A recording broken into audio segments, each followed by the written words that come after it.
ഇനി നമ്മൾ പൊന്നാനിയിലേക്ക് എത്തുമ്പോൾ 2021 നിയമസഭാ തെരഞ്ഞെടുപ്പിൽ എന്താണ് പൊന്നാനിയിൽ സംഭവിച്ചത് എന്നത് പരിശോധിക്കാം. അവിടെ പൊന്നാനിയെ സംബന്ധിച്ചിടത്തോളം നന്ദകുമാർ ആയിരുന്നു വിജയിച്ചു കയറിയത് എന്നത് നമുക്കറിയാം. LDF 74,000 വോട്ടുകൾ നേടി. AM രോഹിത് 57,000 വോട്ടുകൾ ആണ് നേടിയത്. സുബ്രഹ്മണ്യൻ ചുങ്കപ്പള്ളി NDAയുടെ സ്ഥാനാർത്ഥിയായി അവിടെ പോരാടി എങ്കിൽ വളരെ കുറച്ച് വോട്ടുകൾ 7,419 BDJSന്റെ സ്ഥാനാർത്ഥി എന്നാണ് ഓർമ്മ. വളരെ കുറച്ച് വോട്ടുകൾ മാത്രമാണ് നേടാൻ സാധിച്ചത് എന്നതാണ് എടുത്തു പറയേണ്ടത്. ഇനി തദ്ദേശ തെരഞ്ഞെടുപ്പിലേക്ക് ഇവിടെ പ്രേക്ഷകരെ ഓർമ്മിപ്പിക്കേണ്ടത് അവിടെ ഭൂരിപക്ഷം എന്നത് ഏതാണ്ട് 17,000 ആണ്. 17,000-ഓളം വോട്ടുകളുടെ ഭൂരിപക്ഷമാണ് നേടിയത് എന്നത് എങ്കിൽ 2025 തദ്ദേശ തെരഞ്ഞെടുപ്പിലെ റിസൾട്ടിലേക്ക് നമ്മൾ പോകുമ്പോഴാണ് ഈ ചിത്രം മാറുന്നത്. അവിടെ LDFനും UDFും തമ്മിലുള്ള അന്തരം എന്നത് കേവലം 1,278 വോട്ടുകളുടേത് ആയി മാറുന്നു എന്നത് മാത്രവുമല്ല, UDFന് മേൽക്കൈ നേടാൻ സാധിച്ചു എന്നതുകൂടിയാണ് എടുത്തു പറയേണ്ടത്. 17,000-ലധികം വോട്ടിന്റെ ഭൂരിപക്ഷം എന്നത് 1,200-ലധികം ഭൂരിപക്ഷം എന്ന നിലയിലേക്ക് UDF മാറുമ്പോൾ അവിടെ 69,438 വോട്ടുകൾ UDFന് തദ്ദേശ തെരഞ്ഞെടുപ്പിൽ ഈ പൊന്നാനി എന്ന് പറയുന്ന നിയമസഭാ മണ്ഡലത്തിലെ വിവിധ തദ്ദേശ സ്വയംഭരണ സ്ഥാപനങ്ങളിൽ നേടാൻ UDFന് സാധിച്ചു. LDFനാകട്ടെ 62,160 വോട്ടുകളാണ് നേടാൻ സാധിച്ചിട്ടുള്ളത്. NDA നില മെച്ചപ്പെടുത്തിയിട്ടുണ്ട്. 7,000-ൽ നിന്ന് 13,000-ലേക്ക് ആണ് NDA എത്തുന്നത്. ഇതാണ് പൊന്നാനിയുടെയും സാഹചര്യം. ഈ പൊന്നാനിയിലും പ്രാദേശിക വികാരം കണക്കിലെടുക്കണം എന്നുകൂടി പറയുന്നത് ഈ ഒരു കണക്കിൻ്റെ കൂടി അടിസ്ഥാനത്തിലും ഒപ്പം അവിടുത്തെ മറ്റെന്ത് രാഷ്ട്രീയ പശ്ചാത്തലത്തിലും കൂടിയാണ് അനുമോദം.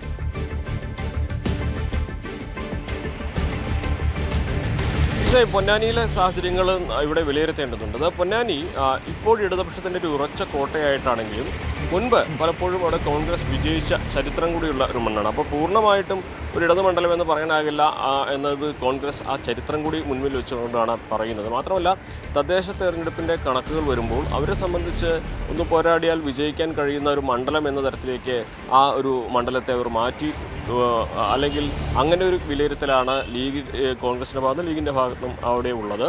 പക്ഷേ അവിടെ സാഹചര്യങ്ങൾ എത്ര എളുപ്പമല്ല എന്ന് ഉറപ്പ് തന്നെയാണ്. കാരണം കഴിഞ്ഞ തവണ നന്ദകുമാർ വിജയിച്ചത് അതിനു മുൻപ് ശ്രീരാമകൃഷ്ണൻ നേടിയതിനേക്കാൾ മികച്ചൊരു ഭൂരിപക്ഷത്തോടെയാണ്. കഴിഞ്ഞ 5 വർഷമായിട്ട് സജീവമായിട്ട് നിൽക്കുന്ന ഒരു MLA കൂടിയാണ് നന്ദകുമാർ. സ്വാഭാവികമായിട്ട് ഒരു തവണ കൂടി അദ്ദേഹം മത്സരിക്കാനുള്ള സാധ്യത അവിടെ തള്ളിക്കളയുന്നില്ല. ഒരു പക്ഷേ ആരോഗ്യ പ്രശ്നങ്ങൾ കാരണം അദ്ദേഹം മാറാനുള്ള സാധ്യതയുമുണ്ട്.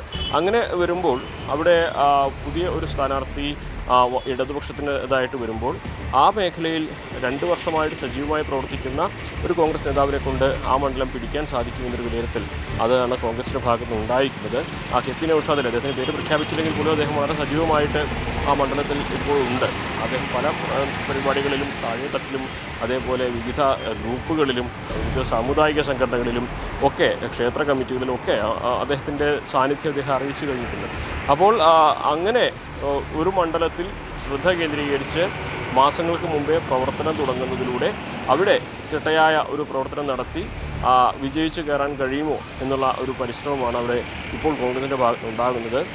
അതാണ് ഇവിടെ ആ നാട്ടുകാരായിട്ടുള്ള പ്രാദേശികമായിട്ട് അവിടെ അർഹതയുണ്ടെന്ന് കരുതുന്ന നേതാക്കൾക്ക് ഇവിടെ ബുദ്ധിമുട്ടുണ്ടാക്കുന്നത്. എല്ലാ തവണയും നമ്മൾ കാണുന്നത് പോലെ കോൺഗ്രസിലെ ഒരു സീറ്റ് തർക്കം അതുതന്നെ പൊന്നാനിയിലെ പേരിൽ ഉയരുന്നുണ്ടെങ്കിലും നൗഷാദ് അലിക്ക് പക്ഷേ മുകളിൽ നിന്നുള്ള നേതാക്കളുടെ പിന്തുണ അത് മുൻപത്തേക്കാൾ വലിയ പരസ്യ പിന്തുണയുടെ തരത്തിലേക്ക് തന്നെ മാറിയതിൻ്റെ ഒരു സാഹചര്യത്തിൽ കൂടിയാണ് അവിടെ പൊന്നാനിയിൽ മറ്റു പേരുകൾ കൂടുതൽ ചർച്ചയ്ക്ക് വരാത്തത് എന്ന് വേണം കരുതുവാൻ. പക്ഷേ അപ്പോഴും അജയ് മോഹനെ പോലെയുള്ള നേതാക്കൾക്ക് കൃത്യമായ പരിഗണന കൊടുത്ത് തൃപ്തിപ്പെടുത്തിയില്ലെങ്കിൽ പൊന്നാനിയിൽ ഒരു പക്ഷേ കോൺഗ്രസിനെ സംബന്ധിച്ച് ഒരു അടിയൊഴുക്കുണ്ടാകാനുള്ള സാധ്യതയുണ്ട്.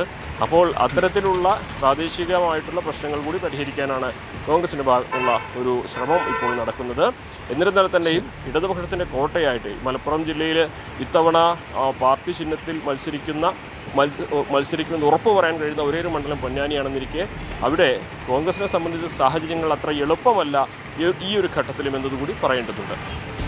യെസ്, എന്തായാലും PT അജയമോഹൻ അനുമോദിനോട് സംസാരിച്ചു തുടങ്ങിയത് തന്നെ മലപ്പുറത്തെ മുഴുവൻ സീറ്റുകളിലും ഇത്തവണ UDF-ന് വിജയക്കൊടി പാറിക്കാൻ സാധിക്കും എന്നതാണ്. അതിൻ്റെ അടിസ്ഥാനത്തിലാണ് അദ്ദേഹം പറയുന്നത്. അതായത് പൊന്നാനിയിലും ഉൾപ്പെടെ സ്ഥാനാർത്ഥികളെ നിശ്ചയിക്കുമ്പോൾ അവിടെ പ്രാദേശിക വികാരം കണക്കിലെടുക്കണം എന്ന ആവശ്യം മുന്നോട്ട് വയ്ക്കുന്നു. തവനൂർ സീറ്റ് മുസ്ലിം ലീഗിന് കൈമാറരുത് എന്ന ആവശ്യം കൂടി മുന്നോട്ട് വയ്ക്കുന്നു. അങ്ങനെ വലിയ പ്രതീക്ഷയിൽ തന്നെയാണ്. ഒപ്പം നിരവധിയായ ആളുകൾ സ്ഥാനാർത്ഥി മോഹവുമായി രംഗത്തുണ്ട്. ഇതാണ് മലപ്പുറം ജില്ലയിലെ കോൺഗ്രസിന്റെ ചിത്രം എങ്കിൽ കൂടുതൽ വാർത്തകൾക്ക് News 18 Keralam YouTube channel subscribe ചെയ്യുക.